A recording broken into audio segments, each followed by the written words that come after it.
Online students को दिखा रहा हूं।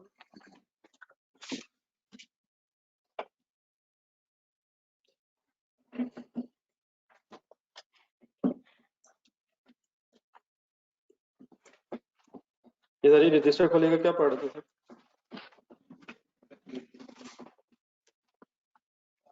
नहीं, मटेरियल नहीं पढ़ रहे थे, मटेरियल तक पहुंचे थे।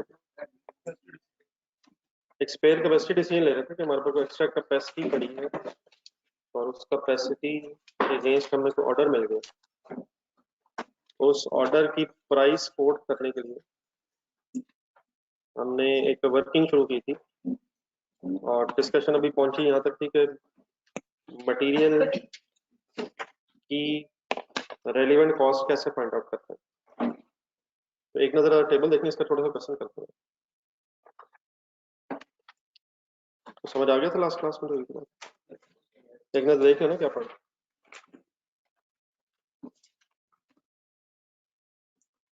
मतलब किन क्वेश्चंस की बेस पे ये डिसीजन हो जाया करेगा। First, what is the first question? अपने लफ्जों में जरा बताओ। अगर आंसर हो जाए नो, अगर नहीं है तो what is the relevant cost of material? Current market price होगी, उसी का एक और नाम क्या लिखा था मैंने, करंट रिप्लेसमेंट कॉस्ट। फिर जो मार्केट में रॉ मटेरियल जिस प्राइस पे मिलेगा वो प्राइस हमारे लिए रेलेवेंट कॉस्ट बन जाएगी। और अगर मटेरियल स्टॉक में है तो फिर पहले अगला सवाल एक है, अगर रेगुलर यूज में है तो इसका मीनिंग क्या है? इन यूनिट्स में भी लग जाता है और अदरवाइज भी यूज हो जाता है। तो then what is the relevant cost of material? In that case भी करंट परचेज प्राइस ही रेलेवेंट क्यों है? क्योंकि अगर आप इसे उठा के इस्तेमाल कर भी लेंगे तो जहां ये अदरवाइज लगता है वहां के लिए मार्केट से खरीदना पड़ेगा। किस प्राइस पे? हिस्टोरिकल कॉस्ट पे। हिस्टोरिकल कॉस्ट और करंट परचेज प्राइस में क्या फर्क है? हिस्टोरिकल कॉस्ट है कि जिस प्राइस पे आपने परचेज किया था, और करंट परचेज प्राइस में जिसका आप खरीदना पड़ेगा। देन अगर हो जाए कि रॉ मटेरियल यूज में नहीं है, स्टॉक में पड़ा है, रेगुलर यूज में नहीं है, तो इन दैट केस फिर आप ये देखेंगे कि क्या इस मटेरियल को बेचा जा सकता है। आंसर हो सकता है कि नहीं बेचा जा सकता। सेकेंडली फिर ये भी देखेंगे क्या बेचने के साथ साथ या बेचने के बजाय किसी ऑल्टरनेट यूज में इस्तेमाल किया जा सकता है। आंसर कैन बी कि नहीं किया जा सकता, ना बेचा जा सकता, ना कहीं और इस्तेमाल किया जा सकता। इन that case what will be the relevant cost? बेचा जा नहीं सकता है। एनआरवी कहां से आएगी? एनआरवी का वैसे मीनिंग क्या है? नहीं है वो तो उसके इसका फॉर्मूला थोड़ा सा एग्जाम में रखें। Estimated selling price minus estimated selling expenses. वो नेट करके बात करो ना, मतलब बेचने के लिए फर्स्ट ने किसी को कमीशन देना या कोई ट्रांसपोर्टेशन कॉस्ट इनकर होनी। लेकिन अगर ये दोनों चीजें रेलिवेंट है, एनआरवी भी है, बेचा भी जा सकता है, ऑल्टरनेट यूज भी किया जा सकता है, तो फिर डिसीजन किसकी बेस पे करेंगे? किस किस का हायर आउट? थोड़ा क्वेश्चन कर रहा था पेज नंबर 96 पे।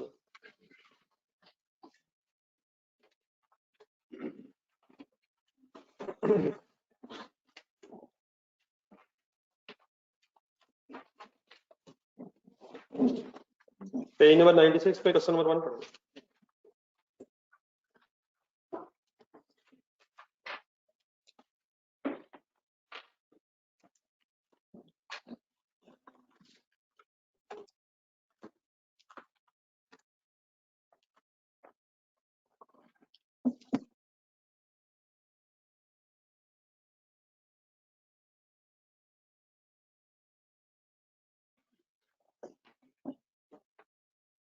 ये पढ़ना शुरू कर, मैं जरा 1 मिनट सामने पेज पढ़ूं। A company is considering whether to agree to do a job for a customer. What is the meaning job? काम. तो काम किया जाए किसी कस्टमर का, कॉन्ट्रैक्ट है. It has sufficient spare capacity, underline करें, to take on this job. क्या कैपेसिटी अवेलेबल है to do the job? 3 different direct materials will be required. Material X, material Y, and material Z. Data relating to these materials is as follows. Materials are गए, quantity needed for the job, quantity currently held in inventory. ठीक है? क्या मतलब पहली 2 line, ये second और third?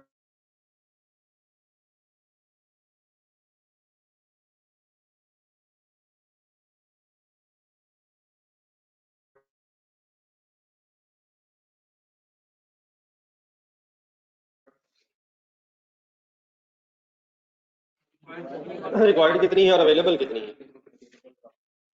Original cost of units, purchase price,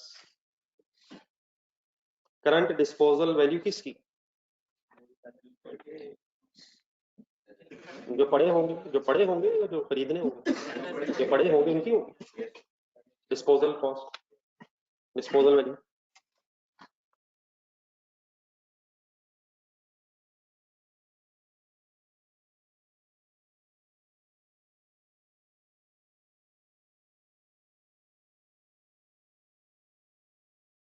नहीं सोचा अगर बेचना है उन्हें जो पड़े हैं तो कितने कितने कितने के बिक सकते हैं?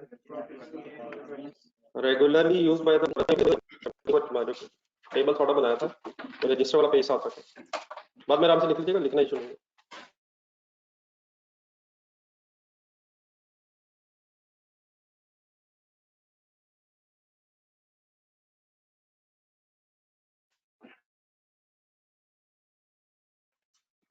Material X is regularly used by the company for other work. Material Y is not the existing inventory of the material is not used for this job. They can be used as substitute material on a different job where the contribution would be 25 per unit of material Z used. हमें क्या find out करना? Relevant cost of materials for this job for the customer. Heading पे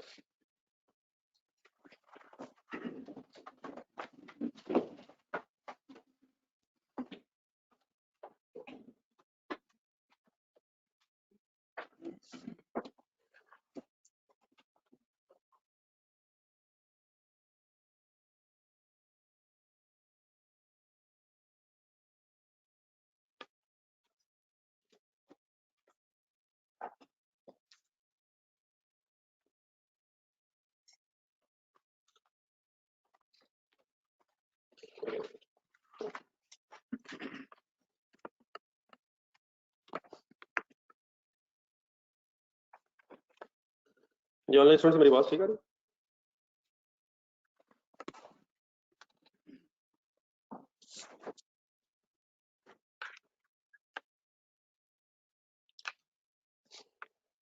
जी sir. Name materials x पढ़ेगी, अपनी diagram और wind up करें. Material x की game शुरू करें. कैसे? Is it available in stock? लेकिन सर जी कितना? कंसंट्रेट करें, डेटा देखें बॉक्स. हमें रिक्वायर्ड 800, 200 पड़ा है, तो 600 के बारे में हमारा क्या ओपिनियन है? It is not in stock. Is stock available? Yes. कितने के लिए और नो कितने के लिए? तो जो 600 है जो अवेलेबल ही नहीं है उसके लिए सीधा क्या करेंगे? ढूंढे सर, जाने दे सर, जाने दे 20 यार, जाने दे sir. Current purchase price 23, sorry. Answer आप बता देंगे, आगे चलें. गेम खत्म, किसकी गेम शुरू हो गई? और जाने दें यार। कितने यूनिट्स रिक्वायर्ड है? कितने यूनिट्स का डिसीजन हो गया?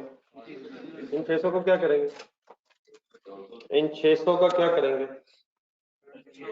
मार्केट से खरीद लेंगे, बाकी 200 गेम शुरू करें। Is it in stock? Yes अगर हो गया तो अगला। Is it in regular use? फिर यस अगर हो गया तो ये 200 भी मल्टीप्लाइड बाय 23 लिखे।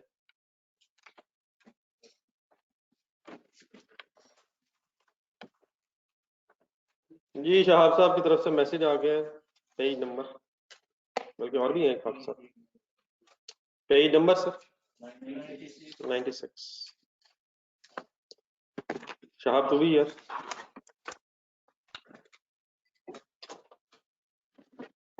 आपके तो मेरे बेस्ट फ्रेंड्स हैं।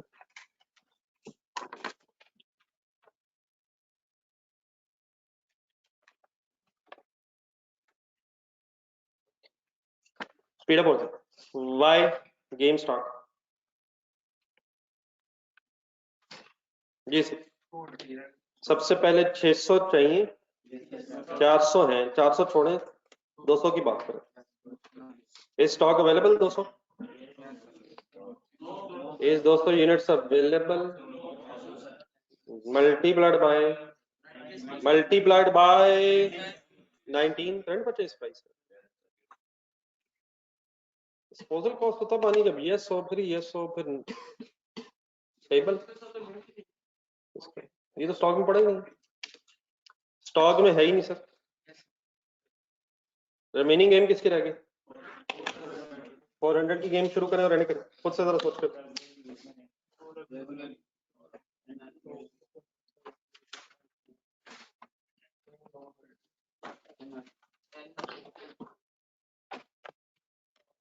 छह सौ में से 400 की गेम शुरू करें। Is it in stock? Sir is it in stock? Is it in regular use? एक यस एक नो में आ जाए, जरा अपना डायग्राम देखें, सामने रखें यार, क्या करें, वो डायग्राम याद कर रहे हैं, देख ले सामने रखें। अब एक यस एक नो के बाद अब कहाँ पहुंच गए? स्टॉक में नहीं है, रेगुलर यूज में नहीं है, स्टॉक में है सॉरी, रेगुलर यूज में नहीं है। अब इसकी कोई एनआरवी की तलाश करें, है? एनआरवी मींस डिस्पोजल वैल्यू, कितने का बेचा जा सकता है? 12 पर यूनिट बेचा जा सकता है, लेकिन कोई ऑल्टरनेट यूज भी है? कहाँ लिखा नहीं है? No longer use and no alternate use. तो सिंपली सिर्फ क्या है इसका, इसकी डिस्पोजल वैल्यू है, तो क्या वही हायर बन जाएगी? क्या करें? 400 मल्टीप्लाइड बाय 12।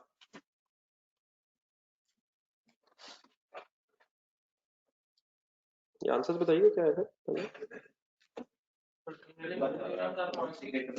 जी?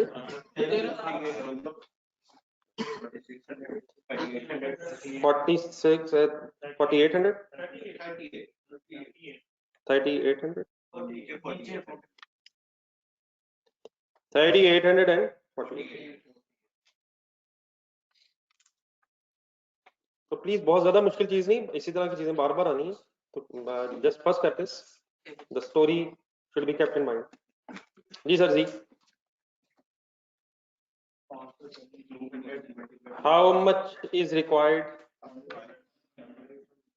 कितने पड़े हैं? 200 की गेम खत्म जो करें, जो नहीं पड़े तो 200 इंटू 40, ये तो हो गया 8,000। 300 की गेम शुरू करें। 300 यूनिट स्टॉक में है, रेगुलर यूज में है, second paragraph, no log in regular use, नहीं आई। अब इसका एक डिस्पोजल वैल्यू भी है 20, और इसकी एक ऑल्टरनेट यूज की वैल्यू भी है।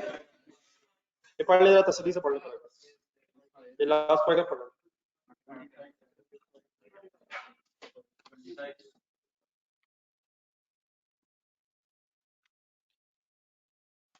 गेम है जी हायर आपकी, कैसे? Disposal value is 20. Disposal value 20. Contribution from alternate use 25. And higher of select हुआ. So 25 is an opportunity cost of using material Z for this contract. अगर ना बेचें और ना उधर लगाएं बल्कि इधर लगाएं तो हम बेस्ट कोर्स कौन सा छोड़ रहे हैं, बेस्ट रास्ता कौन सा छोड़ रहे हैं. तो मैं अभी कुछ वर्ड्स बोल रहा हूँ, ये वर्ड्स अभी इंशाल्लाह फाइनल करते हैं. मैंने उस दिन भी कल एक दो बातें की, संक कॉस्ट, अपॉर्चुनिटी कॉस्ट, तो ये मैं लफ्ज बोल ही जाऊंगा भी आज भी, शायद एक आध दिन में फिर इसके डेफिनेशन की तरफ चलते हैं. क्या मतलब है अपॉर्चुनिटी कॉस्ट? मुझे अंग्रेजी नहीं चाहिए, इकोनॉमिक्स नहीं चाहिए, आपको क्या समझ आएगी? हम इस 25 को यहाँ कंसिडर क्यों कर रहे हैं? हाँ जी, हम इसे बेच के 20 कमा सकते थे, हम इसे दूसरे कॉन्ट्रैक्ट में लगा के 25 कमा सकते थे. तो पहला फैसला तो ये हुआ कि हमें बेचना नहीं चाहिए था, हमें उधर इस्तेमाल कर लेना चाहिए था, लेकिन ना अगर बेचे ना उधर इस्तेमाल करें और इधर लगा लें तो ये 25 कम से कम फिर इस कस्टमर से कमाना चाहिए. मतलब the sense of the story is this, मतलब ये 25 अगर हम अब उधर से नहीं कमा सके तो फिर इधर से कमाना जरूरी है, वरना इस कॉन्ट्रैक्ट को फायदा नहीं. ठीक है, बाकी जरा टोटल करने करेंगे, इन सब का समय करें.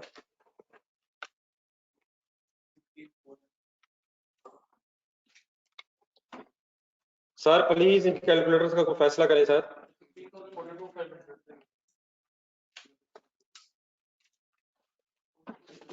मैं छोड़ दें, मुश्किल कैलकुलेशन है, बाद में करते हैं.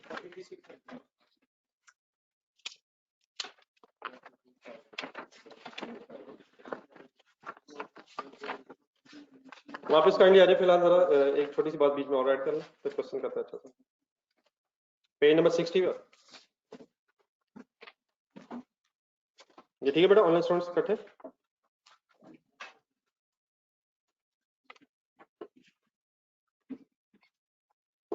पेज नंबर 60 की तलाश करते करते वापस हो गए. और इस एक आध मिनट मुझे लगना वापस आते आते आप इस तरह करें, जरा जुबानी चाहे ये जो डायग्राम फाइनल हुई है इसको बोल दें उतनी देर.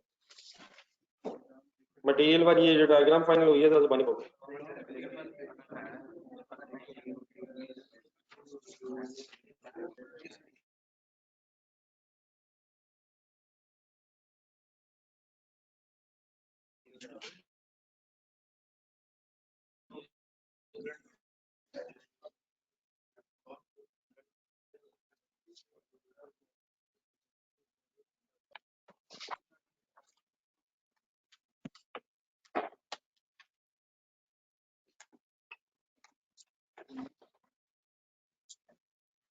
भी हमने अगर हम वहीं से लिंक सैटरडे को डिस्कशन स्टार्ट की थी, तो एक सेकंड रजिस्टर देखिएगा. हमें कॉल आई थी कस्टमर से, वो इंटरेस्टेड था कि हमारे कुछ यूनिट्स खरीदे, हमसे कुछ यूनिट्स खरीदे, हम अब उसको प्राइस कोड करके देना चाह रहे थे. तो अभी बात सिर्फ कहाँ पहुंची है? मटेरियल. क्या हमारे यूनिट्स को सिर्फ मटेरियल लगना है? फिर लेबर ओवरहेड्स की भी गेम आनी है. तो वंस अगेन मैं कहा अच्छा जरा रजिस्टर पे लिखना था, शायद याद करने में आसानी. नेक्स्ट हेडिंग देखें, relevant cost of labour. What is the meaning relevant cost? इस कॉन्ट्रैक्ट से रिलेटेड. अब लेबर के एम्प्लॉइज जो होते हैं ये फिर दो तरह के हो जाते हैं. एक है कह लें सॉर्ट ऑफ जिन्हें हार्डली पैसे दिए जाते हैं या पर यूनिट के हिसाब से दिए जाते हैं, लेकिन कुछ ऐसे भी होते हैं जो फिक्स होते हैं. तो मैं पहले बात करूंगा जरा जो परमानेंट एम्प्लॉइज हैं, जिन्हें हमने पर मंथ, पर एनम, पर वीक पैसों पर रखा हुआ. तो permanent in the sense fix salary, fix salary. तो बाद में बात जब जरूरत पड़ेगी तो लगा बात करें.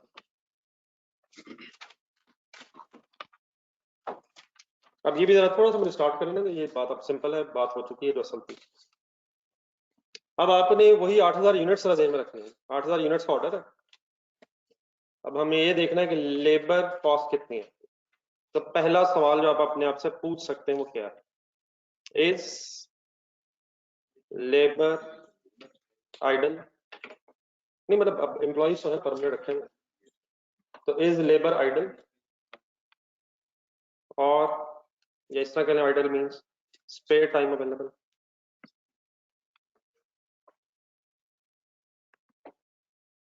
मीनिंग क्या हुआ? आपके पास कुछ एम्प्लॉइज हैं जो अपने per month for example salary पे लगते हैं, जरूरी नहीं होता कि एम्प्लॉय हर वक्त एंगेज हो। अगर काम है तो ठीक है, वो कर रहा है।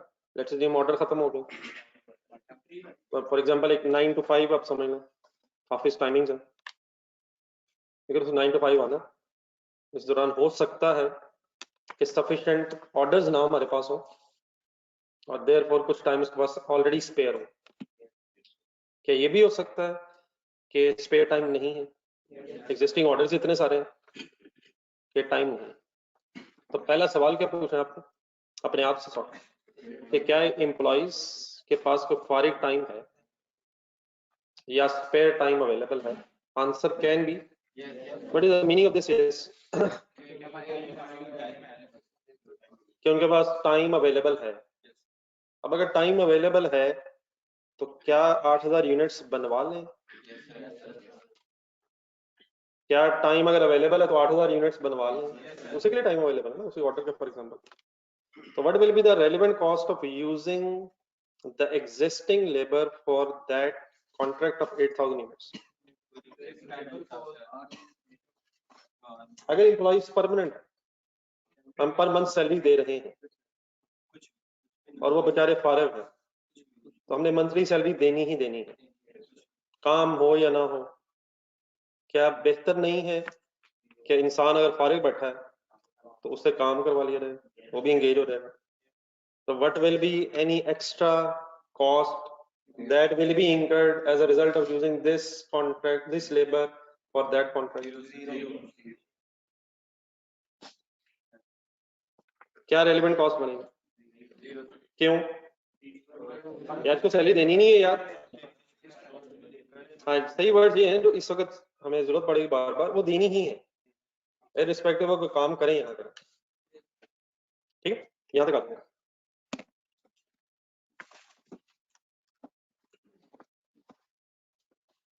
और वंस अगेन काइंडली, एक है फाइनेंशियल अकाउंटिंग और एक है फ्यूचर की डिसीजन मेकिंग।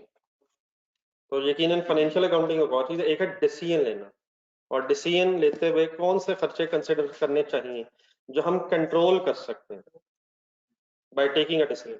ऐसे खर्चे जो हमारे डिसीजन से नहीं बदलने, हम उनका कुछ नहीं कर सकते, तो उनके बारे में टेंशन नहीं लेनी चाहिए। टेंशन किस चीज की होनी चाहिए? जो चीज कंट्रोल कर सके उसके लिए फिर टेंशन होनी चाहिए कि मैं बेस्ट कंट्रोल करूं।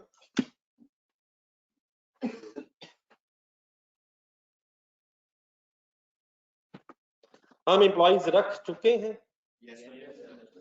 क्या उनके पास टाइम अवेलेबल है? क्या उनसे काम करवा लें? कितना एक्स्ट्रा खर्चा होगा इस डिसीजन से?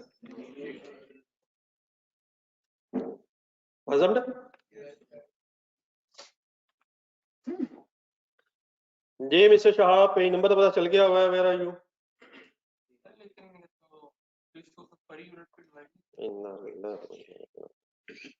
आप पर यूनिट से डिवाइड करें, पर आवर से डिवाइड करें, कैलकुलेटर पे सारा दिन वर्किंग करते रहें, what will be the extra cost?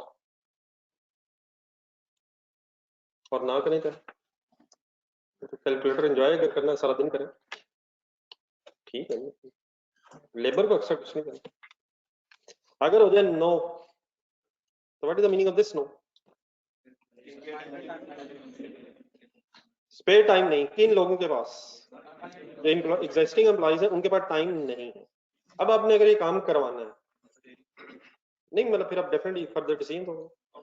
मतलब इसका ये बन गया, नो का मीनिंग ये बन गया है कि जो एम्प्लॉइज अवेलेबल हैं उनके पास इस कॉन्ट्रैक्ट को जो हमें मिला है करने का टाइम नहीं, वो एंगेज है। तो अगला सवाल, can they B hired? Can they B hired मतलब जिस स्किल के लोग आपको चाहिए,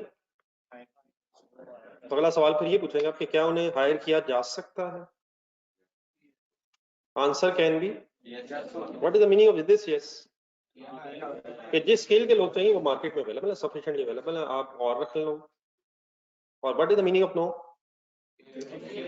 जिस तरह के नौजवान चाहिए आपको इस काम के लिए, वो नौजवान स्केर्स है।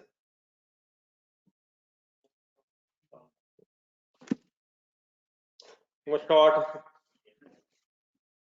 पॉसिबिलिटी, मतलब ये नहीं लोग शॉर्ट नहीं है, बताना खासा मतलब आप जैसे जो लोग हैं, हुनरमंद लोग हैं माशरे में कहाँ कम है, नायाब है, नायाब नस्ल के नौजवान ऐसे ही है सर। देख सकते हैं यस पे आ जाए, एक नो हो गया, एक यस हो गया। मतलब फॉर एग्जांपल कोई फाइनेंशियल स्टेटमेंट बनाने का कॉन्ट्रैक्ट मिला है, तो आपकी फर्म को उसने डिसीजन लेना कि काम करें, खर्चा कितना होगा। तो फॉर एग्जांपल उसने परमानेंट एम्प्लॉइज रखे हैं, लेकिन उनके पास टाइम नहीं है, तो वो ऑलरेडी गई है। क्या इस तरह के चार्टर्ड अकाउंटेंट और मिल सकते हैं? Can be, yes can be. तो इफ यस, तो एक सेकंड यस पा देंगे। अगर हायर किया जा सकता है तो फिर क्या जो उन्हें हायर करने की कॉस्ट आएगी, क्या उन्हें जो हायर करने की कॉस्ट आएगी, जो उनका सैलरी देनी पड़ेगी, क्या फॉर एग्जांपल उनको कोई ट्रेनिंग अगर करवानी पड़ेगी, ये सब कुछ अब रेलिवेंट हो जाएगा। वैसे फॉर एग्जांपल आप गेम यहाँ से शुरू करें, इन्हें रखा तो जा सकता है, लेकिन इसके लिए पहले हमें सबसे पहले अखबार में ऐड देना पड़ेगा। वो जो अखबार की एडवर्टाइजमेंट है वो भी अब रेलिवेंट कॉस्ट होगी ऑफ हायरिंग द कॉन्ट्रैक्ट। फिर एम्प्लॉइज रख लेंगे, सपोज उनकी कोई ट्रेनिंग है, वो ट्रेनिंग कॉस्ट जो भी आएगी वो भी रेलिवेंट है। फिर जो उनकी मंथली या वीकली या अर्ली या जो भी डिसाइड करेंगे सैलरी, अब वो भी रेलिवेंट कॉस्ट बन जाएगी इस कॉन्ट्रैक्ट के लिए। सही है सर? मतलब उनको रखेंगे अब हम क्यों, ताकि उनसे काम करवा सके। तो दो तीन एग्जांपल्स जो मैंने बोली लिखे,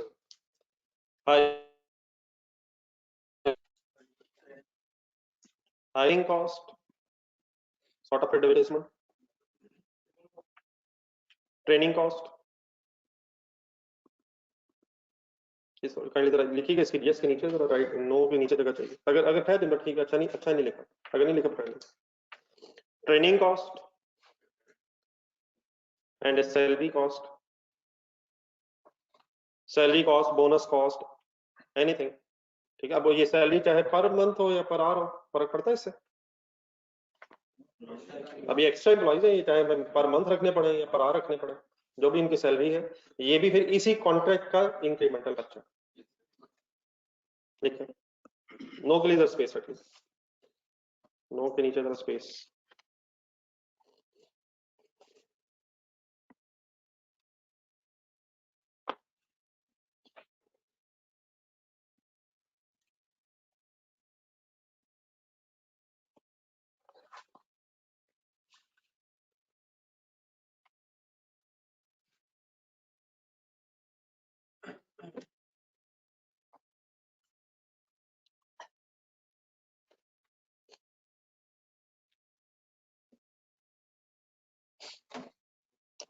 क्या मोबाइल अभी तक ठीक चल रहा है?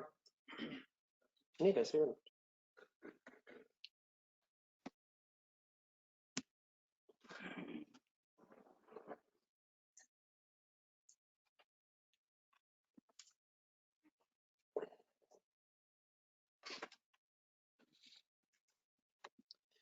जी सर जी, आ जाए नो की तरफ।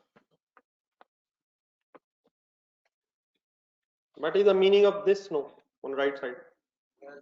नहीं ऊपर से जरा, नहीं मतलब ऊपर से क्या spare time available existing employees के पास? नहीं, एग्जिस्टिंग एम्प्लॉइज के पास स्पेयर टाइम अवेलेबल नहीं है। क्या जिस स्किल के एम्प्लॉइज हमें रिक्वायर्ड है उन्हें रखा जा सकता है? फॉर एग्जांपल नहीं अवेलेबल। अब क्या करना है? अब अगर हमें काम करवाना है, अगर हमें, बल्कि सही कॉन्टेक्स्ट में अगर हमें ये 8000 यूनिट्स बनवाने हैं, तो एग्जिस्टिंग एम्प्लॉइज के पास टाइम नहीं है, नए रखे नहीं जा सकते। फैसला अब आपको ये करना पड़ेगा, अगर ये काम करवाना है तो शायद अब हमें ओवर टाइम्स की तरफ जाना पड़ेगा। देखिए जो फर्स्ट पॉइंट है ना, इज लेबर आइडल और स्पेयर टाइम अवेलेबल, इसका मीनिंग यही है कि जो उनके नॉर्मल आवर्स हैं, अवेलेबल आवर्स में उनके पास टाइम 8 से 5 कह लें या 9 से 5 जो भी ऑफिस टाइमिंग होती है, तो ऑफिस टाइमिंग में उनके पास टाइम अवेलेबल नहीं है, हम उस स्किल के लोग रख नहीं पा रहे हैं। तो लेट्स अज्यूम अब ये अगर काम करवाना है तो फर्स्ट ऑप्शन क्या हो सकती है कि हम एग्जिस्टिंग एम्प्लॉयज जिनके पास नॉर्मल रूटीन टाइम में टाइम नहीं है उनसे रिक्वेस्ट करें कि वो ओवर टाइम लगा लें। तो क्या अगर वो ओवर टाइम पे मान जाए तो फिर उनका ओवर टाइम का जो खर्चा होगा वो इस कॉन्ट्रैक्ट की रेलेवेंट कॉस्ट बन जाएगा सर? बन जाएगा सर। अब ओवर टाइम मीन्स क्या होता है? 5 बजे के बाद, अपनी एग्जांपल में जरा जाते हैं, मतलब रूटीन ऑफिस टाइमिंग्स के बाद ओवर टाइम में जो रेट होता है, रेट पर आवर सपोज कर लें, वो हायर होता है। उसकी वजह ये नहीं है कि एम्प्लॉय उस ओवर टाइम में ज्यादा काम करेगा, वो तो बेचारा शायद वैसे ही थका हो, 9 से 5 भी उसने काम करना है, फिर ओवर टाइम लगाएगा। तो ये नहीं कि उसकी एफिशिएंसी बहुत ज्यादा हो, उसको इंकरेज करने के लिए तो वो इस तरफ आए, इसके बारे में सोचे। नॉर्मल रूटीन टाइम से फॉर एग्जांपल अगर 500 रुपये पर आवर अपडेट दे रहे हैं नॉर्मल टाइम में, तो फिर ओवर टाइम का डबल रेट भी होता है डिफरेंट कंपनीज में। डबल मीन्स क्या हो जाएगा? 500 के डबल 1000 रुपये पर आवर। 1.5 टाइम्स भी होता है, 750 बन जाएगा। 1.25 टाइम्स भी होता है। तो फिर जो भी होगा आपको क्वेश्चन बताया होगा। तो नॉर्मली क्या होता है, ओवर टाइम का रेट हायर इसलिए होता है ताकि एम्प्लॉय जरा मोटिवेट हो सके कि यार मैं काम करूंगा तो मुझे इसका हमको फायदा भी होगा। तो अब हमें नो अगर हो गया, हम नहीं रख सकते, तो एक फैसला ये करना पड़ेगा, पहले मेरी बात पूरी सुन लीजिएगा, कि ओवर टाइम में काम करवाना। तो क्या over time cost of existing employees,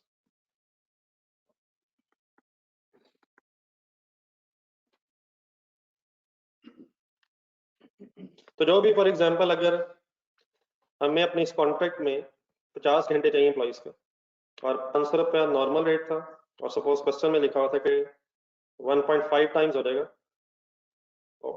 over time का रेट, तो सॉल्व करेंगे डायरेक्ट में। 715 to 50 हो जाना है, ये 37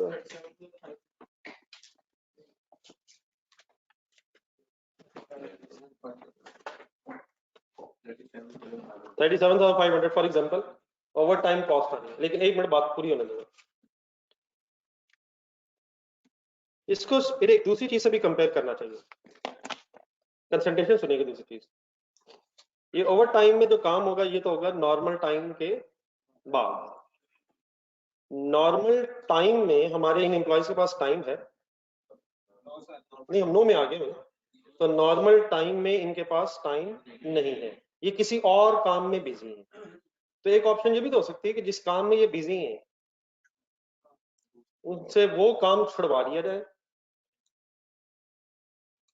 और ये वाला काम करवा लिया जाए। देखिए एम्प्लॉय का ये अपना राइट तो नहीं कि उसने कौन सा काम करना, ये तो एम्प्लॉयर का डिसीजन होगा कि एम्प्लॉय ने इस वक्त कौन सा काम करना। तो एम्प्लॉय नॉर्मल टाइम में बिजी है, उस वक्त टाइम नहीं है, हम नया बंदा रख नहीं पा रहे। एक ऑप्शन तो है ओवर टाइम में चले जाए, लेकिन ओवर टाइम कॉस्टली होता है। एक काम और क्या हो सकता है कि हम एग्जिस्टिंग आवर्स में जो वो काम कर रहा है उससे वो काम छुड़वा के ये वाला काम करवा दें। लेकिन एक काम, वो काम छुड़वा के ये काम करवाने की कोई अपॉर्चुनिटी कॉस्ट होगी? क्या कॉस्ट होगी? पैसे एक्स्ट्रा नहीं देने, पैसे तो हम दे रहे हैं, तो नॉर्मल टाइम में पैसे तो हम दे रहे हैं, सैलरी तो दे रहे हैं। अगर उसी नॉर्मल टाइम से कोई और काम करवा लेंगे तो एक्स्ट्रा पैसे एम्प्लॉय को नहीं देने पड़ेंगे, लेकिन क्या उस काम को छोड़ने की कोई कंट्रीब्यूशन लॉस्ट हो जाएगी? अच्छा, इसमें डेफिनेटली इस वक्त हम बात कर रहे हैं, इसमें अभी नॉन फाइनेंशियल फैक्टर्स भी शायद कंसिडर होना चाहिए। हम एग्जिस्टिंग काम छोड़ के कोई नया काम कराएंगे तो एग्जिस्टिंग काम डिले होने की वजह से वो जो कस्टमर होगा उससे हमारे ताल्लुकात खराब हो जाएंगे, हमारी गुडविल के नुकसान हो जाएगा, वो अलग भी डिस्कस होगा। लेकिन purely in financial terms, purely in amount term, पैसों के टर्म्स में एक डिसीजन क्या लिया जा सकता है कि वो टाइम में करवा लें, और एक काम क्या हो सकता है कि हम एग्जिस्टिंग टाइम में जो वो काम कर रहे हैं वो छुड़वा के अपना ये काम करें। उससे क्या होगा, कुछ कंट्रीब्यूशन लॉस्ट हमारे लिए एक रेलेवेंट कॉस्ट बन जाएगा।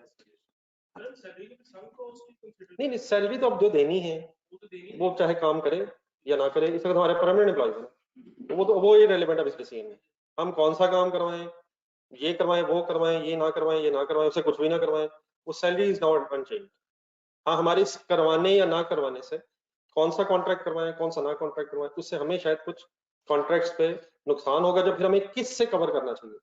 मतलब ये वन सेकेंड क्लियर होना चाहिए कि हम देख क्या रहे हैं कि जो इस वक्त ऑर्डर मिला है इसको करवाने के खर्चे कितने। तो अगर ये ऑर्डर कंप्लीट करने के लिए हमें कोई एग्जिस्टिंग काम की कंट्रीब्यूशन का नुकसान हो रहा है, तो वो नुकसान हमें अपने इस कॉन्ट्रैक्ट के खर्चों में शामिल करके फिर इस कस्टमर से कमाना चाहिए। ठीक है, तो लेट मी फिनिश, मैं वर्ड्स अपने पूरे कर दूं। तो ओवर टाइम को किससे कंपेयर किया जाता है? Contribution lost, contribution lost from abandoning. हाँ जी ठीक है, ये कंट्रीब्यूशन लॉस्ट अपॉर्चुनिटी कॉस्ट है। Contribution lost means opportunity cost, opportunity. Contribution loss from abandon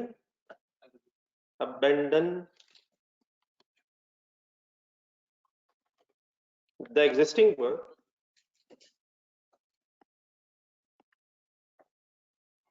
Contribution loss from abandoning the existing work on which employees engaged,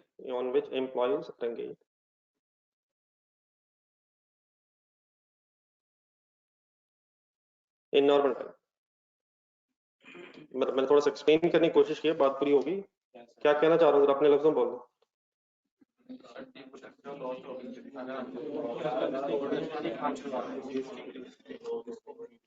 contribution loss from abandoning existing work, जो existing काम चला उसे abandon करके जो नुकसान होगा contribution का, on which employees are normal time में जो एम्प्लॉइज जहां गए थे। लेट्स अज्यूम हमें 50 घंटे चाहिए थे, तो 50 घंटे अगर नॉर्मल टाइम में से लगाएंगे तो हर घंटे की जो अपॉर्चुनिटी कॉस्ट है, जो कंट्रीब्यूशन लॉस हमारी है, वो लेट्स अज्यूम 800 रुपीज है। एक जरा फिगर बता दो, एक कौन ये 800 कहां से लिया मैंने? नहीं 800 क्या है? नहीं किसकी? उस काम की जो इस वक्त हो रहा है। तो हम क्या देख रहे हैं कि अगर वो काम छुड़वाएं और अपने इस कॉन्ट्रैक्ट पे 50,000 घंटे लगाएं तो हमें कितने रुपए का उधर से नुकसान हो जाएगा? 40,000 रुपए का। अब आखिरी फैसला आपने करना है। ओवर टाइम में अगर काम करवाएं तो 37,500 का खर्चा होता है, और अगर एग्जिस्टिंग टाइम में काम करवाया जाए तो 40,000 रुपए का नुकसान होता है। बताएं हायर लें या लोअर लें? फर्ज करें ओवर टाइम कॉस्ट जो है वो 50,000 है, तो आप हायर की तरफ यहाँ जाएंगे या लोअर की तरफ जाएंगे? तो फिर इस केस में एक लोअर ऑफ के बेस पर डिसीजन हो जाएगा। तो लोअर ऑफ किस किस का शॉर्ट वर्ड्स में बोलना था,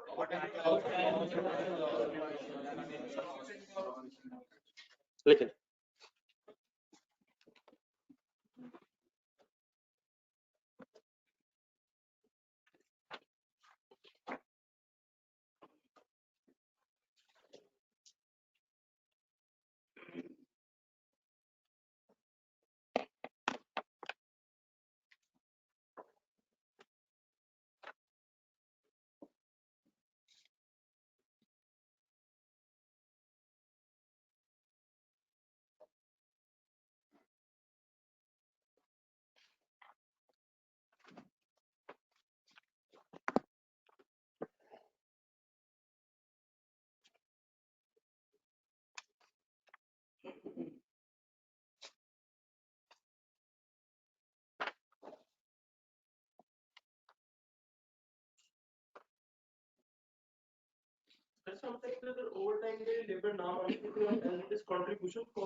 देखिए फिर अगर फॉर एग्जांपल लेबर ना माने तो हमें डेफिनेटली दूसरी ऑप्शन की तरफ जाना है। लेकिन उबैद इसमें ये बात नहीं हो रही कि आप ये जरूर छुड़वाएं, छुड़वाने से पहले एक डिसीजन हो रहा है, फिर उसके बाद नॉन फाइनेंशियल फैक्टर भी देखें और देन फाइनल डिसीजन। लेकिन उसके अलावा फिर हमारे पास ऑप्शन कोई नहीं है। हमारे एम्प्लॉयज को टाइम नहीं है, नए रखे नहीं जा सकते, ओवर टाइम के लिए वो मानते नहीं है। अब अगर वो कॉन्ट्रैक्ट पूरा करना है तो हमें इसी काम को छुड़वाना पड़ना है।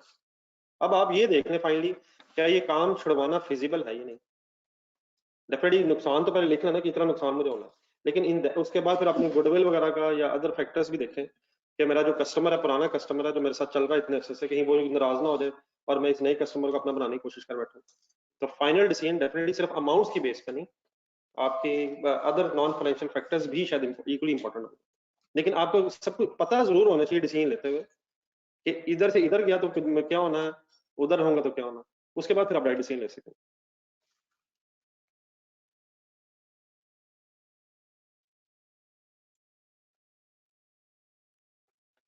अच्छा, मैं छोटी छोटी डायग्राम्स आपके सामने बना तो रहा हूँ, लेकिन इसका सिंपली मकसद ये है कि हमें सोचने का तरीका पता चल जाए। मसलन अगर वो फॉर एग्जांपल, क्या चले वो मेरे ख्याल क्वेश्चन में डिस्कस करते हैं, कोई भी हमें अगर ऑप्शन देगा ना तो इसमें कोई रट्टे वाली बात नहीं है, आपने अपना बिजनेस समझना है और कॉस्ट सेविंग जहां हो रही होगी वो डिसीजन लेना, सिंपल इज दैट। शायद डन है। तो यहाँ तक चले, दो बातें कौन कौन सी हो गई अभी कंप्लीट, एक मटेरियल हो गई, कुछ लेबर की बहस हो गई, आज थोड़ी सी बात और कर लें जरा।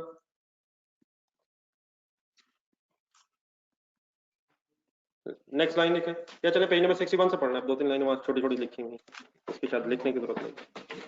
जी डेफिनेटली सर जी, ऑप्शन 1 सेलेक्ट करेंगे ना मिस्टर शाह। हायर ऑफ लेंगे इस केस में या लोअर ऑफ लेंगे? तो लोअर ऑफ फिर क्या बनता है, ओवर टाइम में काम करवा लेना ही फिजिबल है। डन। अच्छा सर, ये तीन एरोज मिलेंगे आपको पेज नंबर 61 के दरमियान में। वेरिएबल ओवरहेड्स होते क्या, पहले ये बताएं।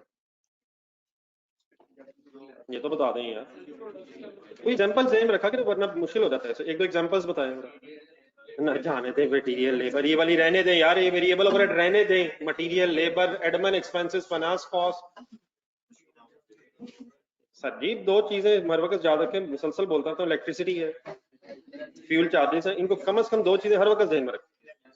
और ओवरहेड्स की बात हो रही है, definitely we are not talking about material labour, वो एक अलग चीज है, ओवरहेड्स अलग। हाँ सिर्फ ओवरहेड्स बोलो तो उसमें फिक्स भी है, लेकिन अगर वेरिएबल बोलो तो इसमें सिर्फ वेरिएबल ही है। तो जो भी वेरिएबल है इनकी एग्जांपल अगर ज़हन में रखेंगे तो आसानी से डिसीजन ले लें। फ्यूल इलेक्ट्रिसिटी अब ध्यान में रखें, बताएं क्या ये रेलेवेंट कॉस्ट बनेगी?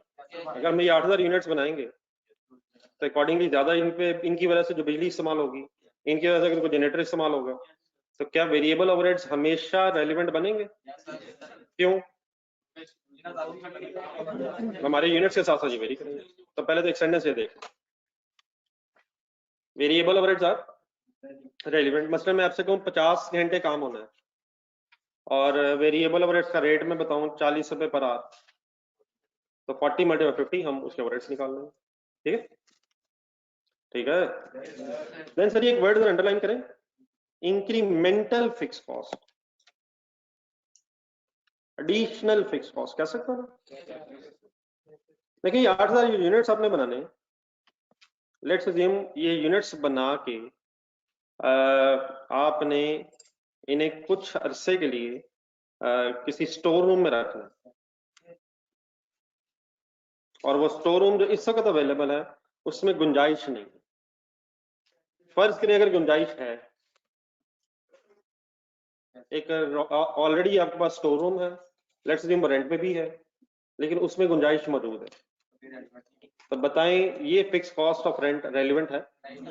एग्जिस्टिंग स्टोर रूम है, उसमें जगह है, वो रेंट आप दे रहे हैं, खाली पड़ा रहेगा या इस्तेमाल हो जाएगा, नथिंग इज इंक्रीमेंटल। तो एग्जिस्टिंग फिक्स कॉस्ट तो सारा इररिलेवेंट, सारी इररिलेवेंट इस डिसीजन मेकिंग है। लेकिन अगर आपने कोई नया स्टोर रूम रेंट पे लेना है इन यूनिट्स को रखने के लिए, आपको वहां कोई गार्ड्स वगैरह रखने हैं, तो क्या ये फिर extra fix cost of rent, employ की सैलरी, ये रेलिवेंट बन जाएगी सर? तो incremental fix cost is relevant, लेकिन existing fix cost, general fix cost जैसे हम बोलते हैं, जिससे अदरवाइज इंकर होना ही होना, परमानेंट एम्प्लॉय जो रखे जा चुके हैं, फैक्ट्री जो अगर रेंट पे है तो ली जा चुकी है, इंश्योरेंस करवाई जा चुकी है, अब इन चीजों ने हमारे डिसीजन से चेंज नहीं होना। जी जी, वो भी incremental fix cost, additional permanent employees, additional factory का रेंट, एडिशनल इंश्योरेंस, हमारे इस कॉन्ट्रैक्ट की वजह से जो एडिशनल फिक्स खर्चे होंगे वो सब रेलिवेंट, बल्कि शायद एडिशनल एडमिन एक्सपेंसेस, तो उसको सिर्फ मैन्युफैक्चरिंग बड़ी दूर ले जानी, वो सारे खर्चे जो इस कॉन्ट्रैक्ट की वजह से वो रेलिवेंट है। तो थर्ड एक लाइन ढूंढने जरा, एक है जनरल फिक्स कॉस्ट। जी जी, तो यहाँ यहाँ ये फाइनेंशियल अकाउंटिंग और डिसीजन मेकिंग और सिंपली डिसीजन लेते हुए क्या वो सारे खर्चे जो इस कॉन्ट्रैक्ट की वजह से इंकर हो रहे हैं, नहीं ठंडे दिल से, इसमें कोई ऐसा रटने वाली बात नहीं, अपना डिसीजन ले, रिलैक्स होकर। आप एक डिसीजन ले रहे हैं और आपके डिसीजन की वजह से जो एक्स्ट्रा कॉस्ट इंकर होनी है और जो आपके डिसीजन के बावजूद चेंज नहीं होनी, बस ये देखना है। और जो खर्चे हो चुके हैं, अब आप जो मर्जी डिसीजन लें, उन्होंने नहीं बदलना, तो वो सब इररिलेवेंट कॉस्ट है। तो जनरल फिक्स कॉस्ट से मुराद एग्जिस्टिंग फिक्स कॉस्ट, लिखना है फॉरवर्ड। तो एग्जिस्टिंग फिक्स कॉस्ट रेलेवेंट बनेगी, सही बनेगी सर। एक एब्जॉर्प्शन रेट होता है फिक्स कॉस्ट का, हाँ जी, वो कैलकुलेट कैसे होता है? हाँ जी, वो एग्जिस्टिंग बजटेड फिक्स कॉस्ट, याद है formula? Budgeted fix cost divide by budgeted units, एक एब्जॉर्प्शन रेट आता है। अगर आप यूनिट्स ज्यादा बनाएंगे तो फिक्स कॉस्ट ज्यादा हो जाती है ना। अच्छा, पर यूनिट कम हो ज्यादा हो, हमारा पर यूनिट से ताल्लुक कोई नहीं है, टोटल ने अगर सेम रहना है वो ठीक है, ज्यादा यूनिट्स पे डिवाइड होकर इकोनॉमीज ऑफ स्केल आ जाएगी, वो एक अलग इशू है, लेकिन टोटल ने नहीं बदलना। तो अब्जॉर्प्शन रेट की बेस पे फिक्स कॉस्ट हो या कोई एग्जिस्टिंग फिक्स कॉस्ट है, वो इररिलेवेंट है। कौन कौन से दो चीजें यहाँ ओवरहेड्स में रेलेवेंट है? वेरिएबल ओवरहेड्स रेलेवेंट है और इंक्रीमेंटल अगर फिक्स कॉस्ट है तो वो रेलेवेंट।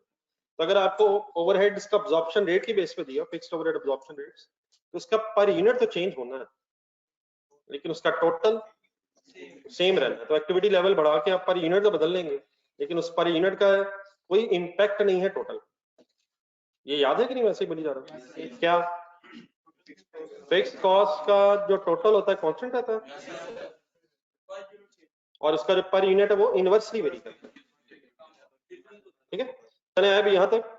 एक रीजनेबल सा क्वेश्चन करें ताकि लेवल हमारा बढ़ता जाए। पेज नंबर 61 पे क्वेश्चन नंबर 7।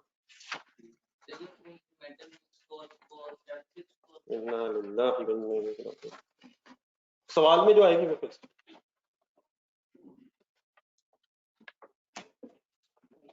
इसका नेक्स्ट पेज पर टाइची लिमिटेड की तरह रिक्वायरमेंट होना है।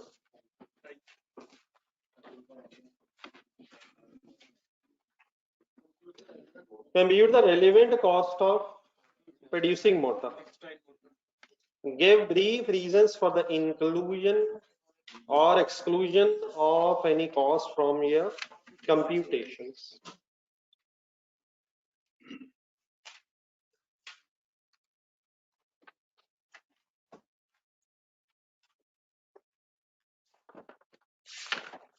मैं शायद फिलहाल जानबूझ के आपको डी ट्रैक करने के लिए कुछ इरेलीवेंट बातें करूं, और लेकिन जरूरी भी नहीं है तो मेरी हर बात ही आपको डी ट्रैक करने के लिए। मकसद इसका ये होगा कि आप प्लीज कंसंट्रेशन से खुद से भी सोचें। Taichi Limited is engaged in the manufacture of specialized motor. The company has been asked to provide a quotation for building a motor for a large textile industrial unit in Punjab. Quotation means क्या होता है? Price quote करने का मतलब क्या होता है कि हम कितने में बेचेंगे, ऐसी है कोटेशन, कोट करे प्राइस, हम कितने पे बेचेंगे, हमारा जितना खर्चा आएगा उसमें प्रॉफिट रख के बेचेंगे। तो सिंपली खर्चा जमा प्रॉफिट है is equal to sale price. Quotation में सेल प्राइस होती है, हमारी सेल प्राइस है, डेफिनेटली वो इतने पे खरीदेगा, उसकी परचेज प्राइस। गेम शुरू होगी। Following information has been obtained by TL's technical manager in a 1-hour meeting with the potential customer. The manager is paid annual salary equivalent to 2,500 per 8 hours day. तो ये पैसा हो गया 2500 के, एक दिन की सैलरी है, एक दिन की, वो तो कहता है 8 घंटों की है और 8 एक दिन में लग रहा है वो 8 घंटे काम का।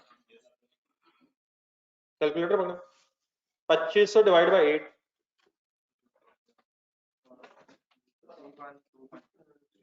ये क्या आ गया? एक घंटे की सैलरी आ गई। अब पिछले लाइन में दोबारा जाए, अब उसने 1 घंटे मीटिंग की, 1 घंटा मीटिंग की उसने, तो 1 घंटा मल्टीप्लाइड बाय जो आंसर अभी आपके पास आया, ये रेलिवेंट कॉस्ट बन जाएगी इस मोटर को बनाने की।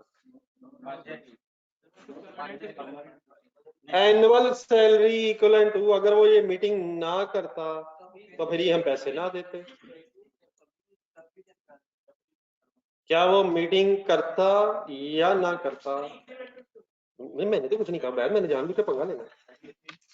क्या ये जो भी आपके पास 312 समथिंग आंसर आया है, ये मीटिंग की वजह से है? इस कॉन्ट्रैक्ट को हासिल करने का इंक्रीमेंटल खर्चा है तो सही यार।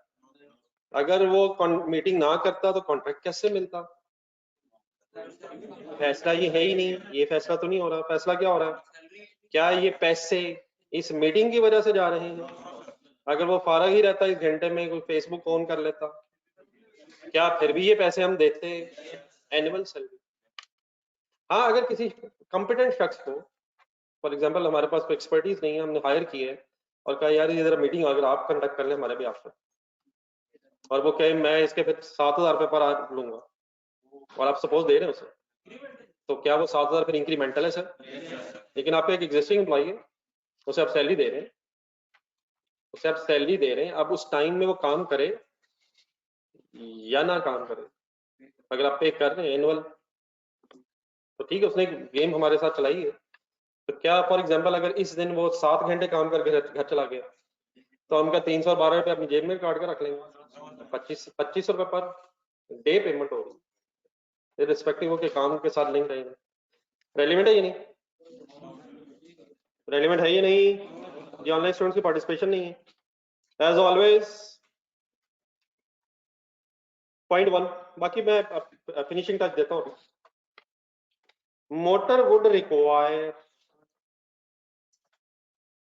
120 feet of wire C, which is regularly used by TL in the production.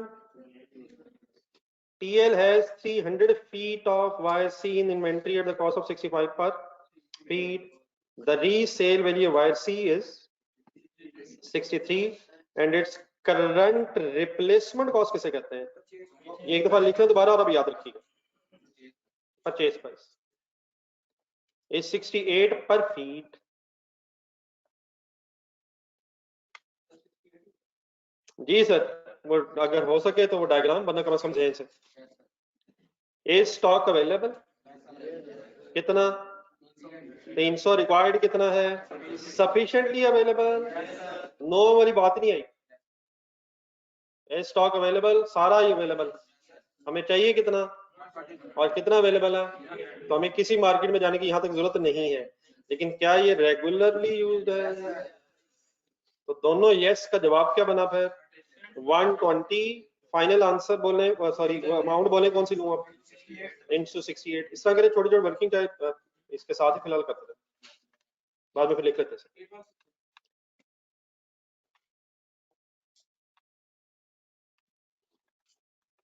Eight 1 6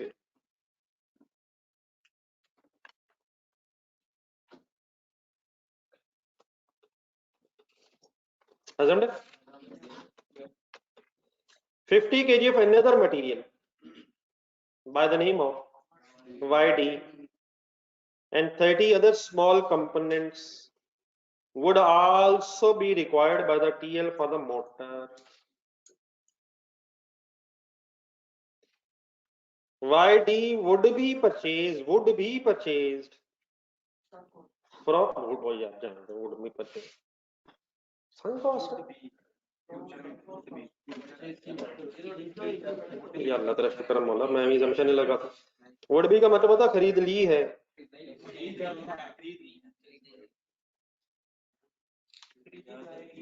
YD had been purchased is another meaning of would be purchased.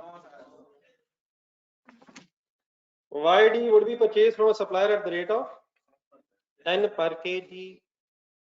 Supplier sells a minimum quantity of 60 kg per order. However, the remaining quantity of the YD will be of no use to the TL after the completion of the contract. आगे ना जाए, पहले यहां तक रुक के जरा Y D का सही फैसला करें। नहीं इस तरह नहीं, इस तरह रिलैक्स, पहले बिल्कुल रिलैक्स, पहला step relax. Is stock available, खुदा का नाम लो यार, इज स्टॉक अवेलेबल, तो ये हो गया नो। अब current market purchase price relevant है। अब पढ़े इस एंगल से, हमें कितने केजी चाहिए, तो 50 इंटू हो गया 10, तो यार 50 चाहिए, क्या हो गया, लेकिन प्रॉब्लम क्या है, वो कम से कम 60 देता है। जी जी जी बिल्कुल ठीक है, तो चाहिए 50 और 50 के लेकिन खरीदने पड़ेंगे 60, कंसंट्रेट करें जरा, एक कितने का देगा वो 10, 600 क्या बना, relevant cost of material of wire D sorry for this contract, हमें तो 50 चाहिए। एक लाइन आगे पढ़े तो हायर, थर्ड लाइन वो कहता है रिमेनिंग किसी यूज में नहीं मारे। मैं एक जरा गेम और ऐड कर रहा हूँ, फर्ज करें जो रिमेनिंग 10 केजी हैं उन्हें हम बेच सकते हैं, 10 जो रिमेनिंग केजी हैं वो हम सपोज बेच सकते हैं 5 रुपए पे, तो फिर हम नेट ऑफ कर देते हैं, कैसे, नहीं मतलब 16 into 10 हमारी परचेज कॉस्ट आ गई, और सपोज 10 into 5, 50 रुपए हम लेस करके अपनी रेलिवेंट कॉस्ट 550 बनाते हैं। लेकिन फिलहाल क्योंकि किसी रिकवरी वैल्यू किसी ऑप्शन का नहीं बताया हुआ, तो क्या 50 केजी के लिए हमें 60 केजी ही 600 रुपए के खरीदने पड़ेंगे, तो ये 600 रुपया is relevant cost of this wire D 50 kgs which are required for the contract. लिखो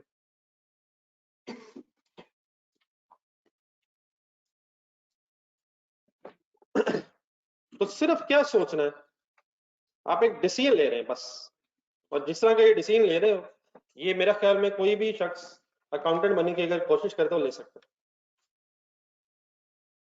कोशिश तो जरूर।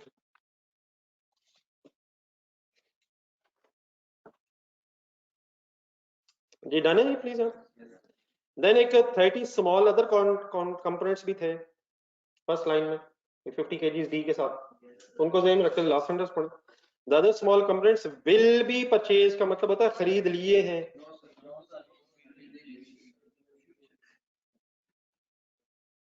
मतलब मैंने अब कंफर्म की है क्योंकि मेरे ख्याल में तो इसका मतलब सीधा है वही है सर, क्या करूं इसका 30 into 80 will be purchased no stock simple 2400।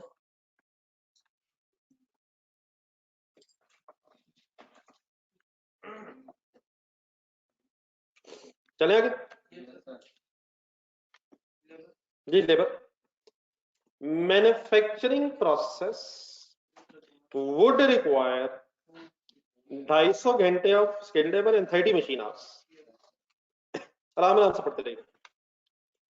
The skilled workers are paid a guaranteed wage of 20 per hour। guaranteed wage का मतलब क्या होता है, नहीं मिलनी ही मिलनी, मतलब गारंटीड है, देना ही देना, हर घंटे के लिए देनी है, मतलब फॉर एग्जांपल अगर काम नहीं भी है तो गारंटीड है, सॉर्ट ऑफ परमानेंट है।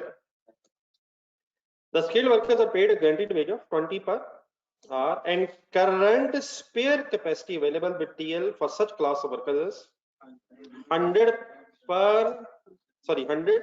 direct labor hours।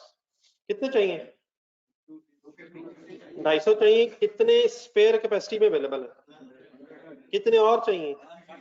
However, additional labor hours may be obtained by either paying overtime at the rate of 23 रुपए पर आवर, और पूरा पढ़ने फिर बात करते हैं, hiring temporary workers at the rate of 21 per hour। These workers would require 5 hours of supervision by the AL's existing supervisor who would be paid an overtime of 20 per hour।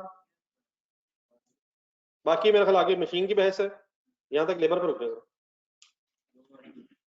नहीं इस तरह नहीं करें, रिलैक्स हो जाए। 250 घंटे story बनाए, 250 घंटों में से 100 आवर्स जो स्पेयर कैपेसिटी में अवेलेबल है उनकी रेलेवेंट कॉस्ट बताएं। Why no incremental cost. इस डिसीजन से, इन 100 घंटों के इस्तेमाल करने से हमारा कोई फर्दर खर्चा नहीं, कोई एडिशनल खर्चा नहीं। रिमेनिंग कितने बच गए? 150 आवर्स। पहले बात पूरी करवा दें। अब इसकी दो ऑप्शंस दी हुई हैं। ऑप्शन 1 बोर्ड पे देखें, नजर आ रहा है, सवाल भी नजर आ रहा है, तो कमाल हो गए। तो 150 इंटू 23 आंसर कैलकुलेटर पे आ जाएगा, रिप्लाई आएगा। नहीं आगे चलें। दूसरी ऑप्शन क्या है? 150 इंटू 21 प्लस ये 5 घंटे वाली लाइन पड़ेगा।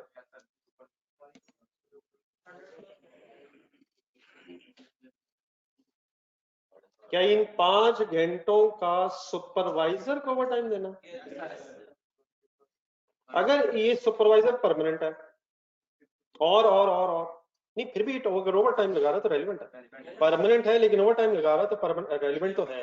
लेकिन फर्ज करें सुपरवाइजर परमानेंट होता और अपने नॉर्मल टाइम में काम सुपरविजन करवा रहा होता, ट्रेनिंग करवा रहा होता, तो फिर ये रेलिवेंट बहस ना होती।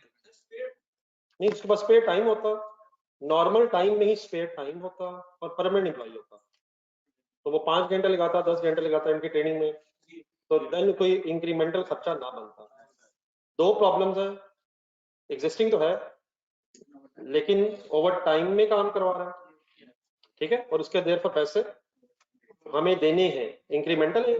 अगर फर्ज करें ये ना कॉन्ट्रैक्ट लें तो क्या ये 5 घंटे फिर नहीं इस्तेमाल होंगे? देखें तो रिसाइकल से, अगर ये कॉन्ट्रैक्ट एक्सेप्ट ना करें द वर्कर्स वुड रिक्वायर, ये वर्कर्स कब रिक्वायर करेंगे? अगर हम ये काम लेंगे। तो इस वक्त काम ले लिया हुआ है या लेने का डिसीजन हो रहा है? तो 150 इंटू 21 एंड प्लस 5 इंटू 20। जी एक मिनट, ठीक है सर।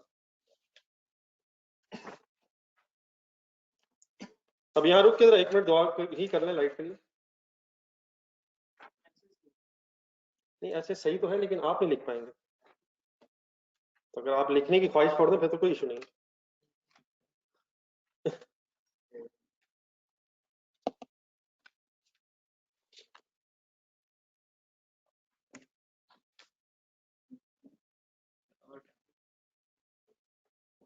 कोई नहीं, 1 मिनट जरा मैं देख लेता हूँ पूरा मसला तो नहीं।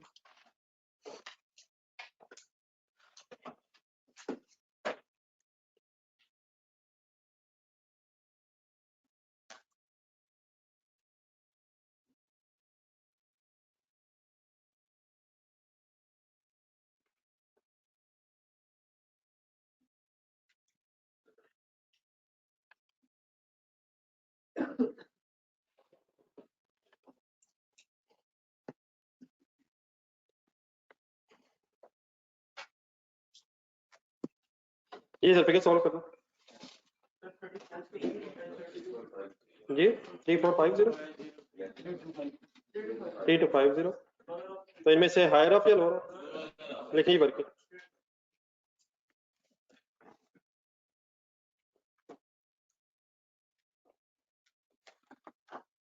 और बेटा ये किस चक्कर में पड़ गए, ये कौन सा रट्टा?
ये नोट कर लिया। तो इसमें से सिलेक्शन क्या होगी 3250, ठीक है, नोट कर लिया। ये मेरे सामने एक सवाल आ गया, इस खतरनाक सवाल को खत्म करना है, लेकिन मैं बोर्ड पे देख आपके सामने एक डायग्राम बनाई, और डायग्राम बनाते हुए मैंने कुछ ऑप्शंस को सामने आपके सामने कंसिडर किया, ठीक है। अब उसने क्या किया है, एक सिचुएशन में इन दोनों को इकट्ठा कर दिया। तो ये बेटा कोई ऐसा चाहिए नहीं कि ये जो डायग्राम है ये मैंने जिंदगी के सारे सिनेरियोज के लिए इकट्ठी कर दी है। मैंने आपको एक सोचने का तरीका बताया था, तो ये नहीं कि हम इसे रट्टा लगा लेंगे, वो तो यस में था। हुआ ये है कि 250 घंटे चाहिए थे, 100 वैसे ही अवेलेबल है तो उनकी रेलेवेंट कॉस्ट 0 है, तो बाकी 150 को इसने ऑप्शंस दे दी। और मैंने आपको ये बताया था कि ऑप्शन ये भी हो सकती है कंट्रीब्यूशन लॉस वाली। अब जरा अपना डाटा देखें, कंट्रीब्यूशन लॉस वाली का ऑप्शन दी उसने।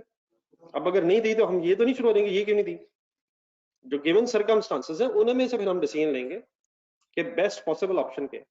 तो इस डायग्राम का हरगिज मतलब नहीं है कि इस डायग्राम के अलावा कोई और ऑप्शन बन नहीं सकती। What is the only purpose of this diagram, कि हमें थोड़ा सा सोचने का आइडिया हो। तो प्लीज काइंडली किसी रट्टे की तरफ ना चले, ये ठीक है प्लीज। चलो आगे, अब कहां तक पढ़ लिया हमने, नहीं मतलब ये कहां तक अभी लाइन कंप्लीट नहीं हुई हमारी, दोबारा शुरू करें ये सेंटेंस कहीं से। मैन्युफैक्चरिंग प्रोसेस ने कितने घंटे लगाने, 250 लेबर आज की बात होगी। अब 30 मशीन आज जहन में रख के नीचे आ जाए। द मशीन, कंसंट्रेट करें full on which what motor would be manufactured was leased by TL। अब लीज आपने डेफिनेटली अभी FA1 में हजरात हैं आप लोग, तो लीज का अगर नहीं भी आइडिया तो किस्तों पे समझ लो, नहीं मोबाइल किस्तों पे मिलते हैं, ये लीज ही है, सॉर्ट ऑफ इंस्टॉलमेंट्स में पैसे दे रहे होते हैं। तो लीज मींस, कभी सुना है आपने कि किस्तों में मोबाइल लिए जाते हैं, कभी कभी सुना है सर, ये भी नहीं सुना सर। तो लीज सिंपली मींस इंस्टॉलमेंट्स पे चीज खरीद के इंस्टॉलमेंट पैसे दे रहे हैं। And be manufactured or sorry दोबारा, the machine on which the motor would be manufactured was leased या will be leased, क्या ली जा चुकी है at a monthly rent of 5000 and it has a spare capacity of 110 hours per month। सबसे पहले 5000 पे रुके, 5000 क्या है, अगर हम ये मोटर बनाने का कॉन्ट्रैक्ट ना लें तो फिर ये रेंट बच जाएगा। अगर इस तरह सेंटेंस लिखा हो तो machine on which motor would be manufactured is to be leased by TL, तो ये इंक्रीमेंटल फिक्स कॉस्ट बन, इंक्रीमेंटल रेंटल बन। इसके साथ एक वर्ड लिखें, इस तरह के खर्चों को जो एग्रीमेंट में हो गए हो, एग्रीमेंट के मुताबिक हो, इसके साथ एक वर्ड लिखें, इन्हें कमिटेड कॉस्ट बोलते हैं। कमिटेड कॉस्ट, क्या मतलब कमिटेड कॉस्ट, कमिटमेंट हुई हुई, कमिटमेंट हुई हुई एग्रीमेंट से रिलेटेड। आपने रेंट एग्रीमेंट कर लिया है, अब उसके मुताबिक रेंट देना आपकी कमिटेड कॉस्ट है। आपने लीज करवा ली है तो उसके मुताबिक, उस एग्रीमेंट के मुताबिक जब आपने रेंट पे करना है वो आपका एक कमिटेड खर्चा कहलाता है। Is it a relevant cost, committed cost is a relevant cost. बाकी मैं कुछ नाम बोल रहा हूँ बीच बीच में, इनके भी डेफिनेशन हम फाइनल करते हैं। अभी 3 नाम मैंने शायद बोल दिए अभी तक। नंबर 1 संक कॉस्ट बोल रहा था परसों, एक अपॉर्चुनिटी कॉस्ट बार बार बोलता हूँ। Committed cost means agreed cost, agreed cost contract हो गया हुआ और उसके मुताबिक अब हमने खर्चा पे करना। दोबारा देख लें, गौर से देखें, क्या मंथ नेक्स्ट मंथ का रेंट देना नहीं है, देना नहीं है लेकिन देना ही है, देना ही देना है, irrespective of whether or not this contract is accepted, therefore it is not a incremental cost। आगे चलें, स्पेयर कैपेसिटी है मशीन की है, हमें कितने चाहिए 30। The variable running cost of the machine is, क्या मशीन को चलाने के लिए तो बिजली इस्तेमाल होनी है या फ्यूल डालना है इसमें, तो रेलिवेंट बनेगी सर लास्ट वर्किंग करवाएं इसकी। ये कैसे करूं, 30 into 15 is for 50 incremental relevant variable cost of running the machine। Why not 110, वो अवेलेबल आवर्स है, हमें 30 चाहिए, तो इस कॉन्ट्रैक्ट के लिए सिर्फ 30 आवर्स की वेरिएबल कॉस्ट हमारे लिए रेलेवेंट बनेगी। डन है? Last line, fixed overhead are absorbed at the rate of डोने जी 25 घंटे। सर है सर, एलिमेंट है सर, ये दोबारा बता दें मुझे, सिंपली ये बता दें 25 कैलकुलेट कैसे हुआ हो। अब बजटेड फिक्स कॉस्ट से मुराद कि जो हमारी एक्सपेक्टेशन ऑफ फिक्स कॉस्ट, तो जो एक्सपेक्टेड फिक्स कॉस्ट है उसने नहीं बदलना। हाँ, अगर इसकी वजह से कोई नई फिक्स कॉस्ट आनी है तो वो रेलिवेंट है, लिख लें जरा, नॉट रेलिवेंट एटलीस्ट। और ऊपर जरा पढ़ लें, मतलब एक एरो था लास्ट, क्या फिक्स कॉस्ट रेलिवेंट ही नहीं है? हाँ जी, जो एब्जॉर्प्शन रेट की बेस पे general fix cost, existing fix cost, incremental fix cost relevant.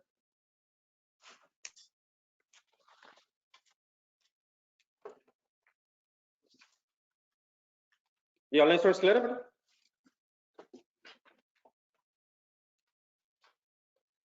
Then sir इधर इकट्ठा कर लें एक दफा ये सारी जो बहस हुई है, कैलकुलेटर पकड़ दो, बाकी घर से कंप्लीट कर लीजिएगा, हमारे 15 मिनट है, कुछ और कर लेते हैं। लेकिन पहले पैराग्राफ को वापस वहां मैंने एक टेक्निकल मैनेजर वाली बात अपनी तरफ से फाइनल नहीं की, अपना एक लास्ट ओपिनियन दे देना। फर्स्ट पैराग्राफ, टेक्निकल मैनेजर पहला घंटा, 1 घंटा, क्या वो जो 1 घंटे का आपने खर्चा निकाला है 2500 डिवाइड बाय 8 करके, is it a relevant cost? Why not relevant cost?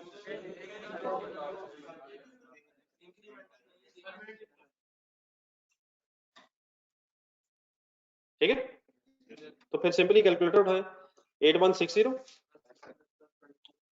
8160 किसका किसकी फिगर थी? YC की। ये प्लस करते जाए जरा कैंडी, कैलकुलेटर पे टोटल आंसर निकालो। 600 बाय डी, कंपोनेंट सी 2400, फिर लेबर बनी थी 3250 और फाइल वेरिएबल ओवरहेड्स बने हैं 450, तो टोटल हो गया 14860। लेकिन आपका पहला आज का होमवर्क ये है कि मैंने आपके साथ अभी डिस्कशन तो की है, लेकिन इसकी ना रिक्वायरमेंट में जाना, उसने फिर आपसे रीजनिंग मांगी है, रीजनिंग भी हमने डिस्कस तो कर ली कुछ ना कुछ, लेकिन आपने काइंडली इसका आंसर घर जाकर पढ़ना है।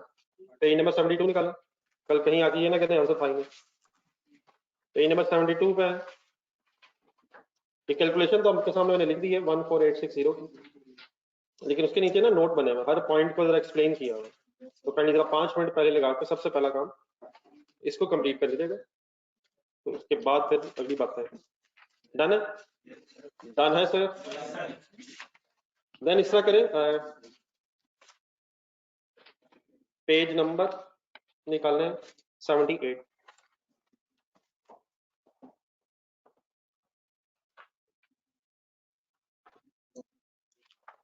क्वेश्चन नंबर 4 जरा पढ़ने शुरू करें।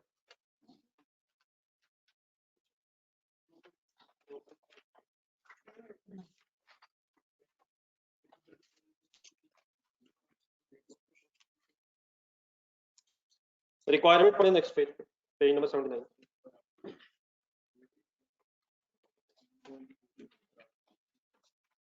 Question number 4, page number 78. Taking requirement is on page number 79 mid.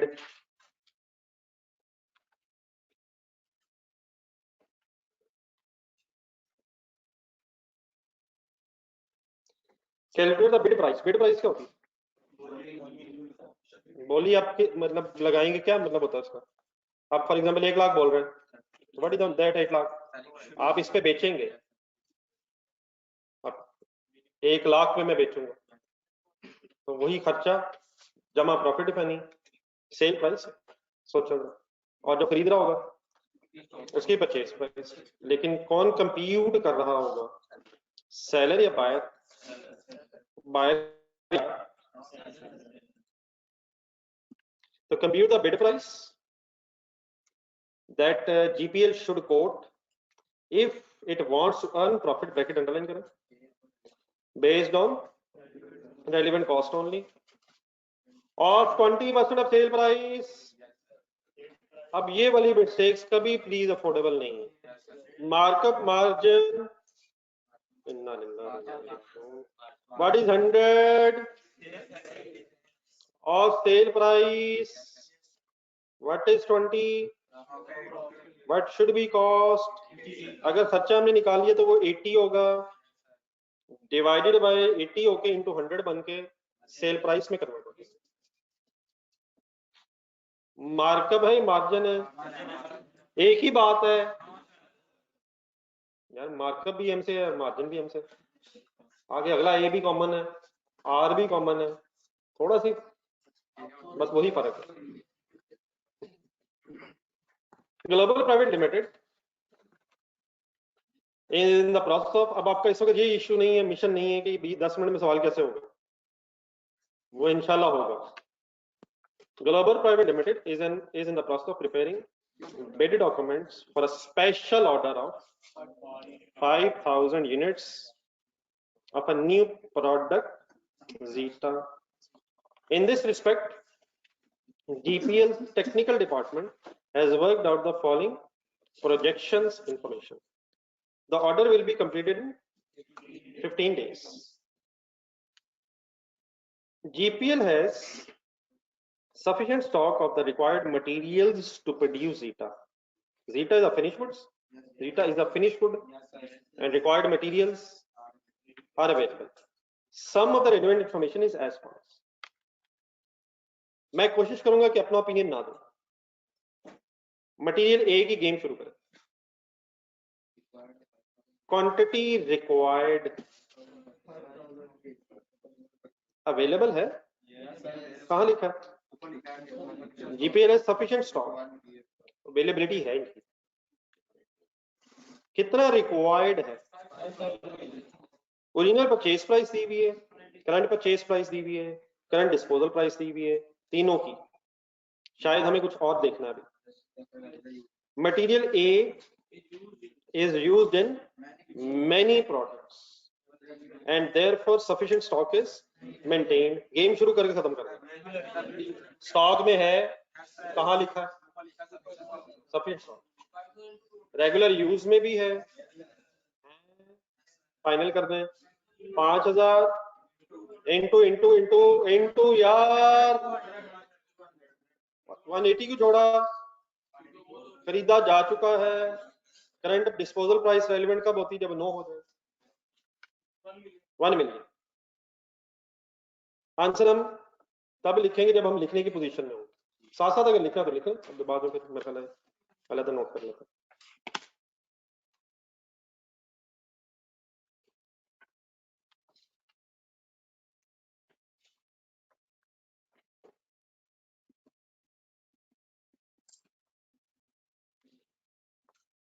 Ji material B has no other use या other than the production of zeta, available है रेगुलर यूज में। एक ये से एक नो के बाद कहां पहुंच गए हम?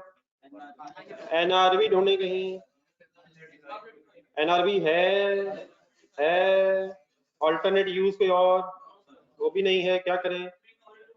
3000 इंटू 135 इज इक्वल टू 4,05,000। यहाँ पे किसी कोई हायर ऑफ की तरफ क्यों नहीं गए? हायर ऑफ वाली ऑप्शन नहीं है, ऑल्टरनेट यूज वाली ऑप्शन ही नहीं है।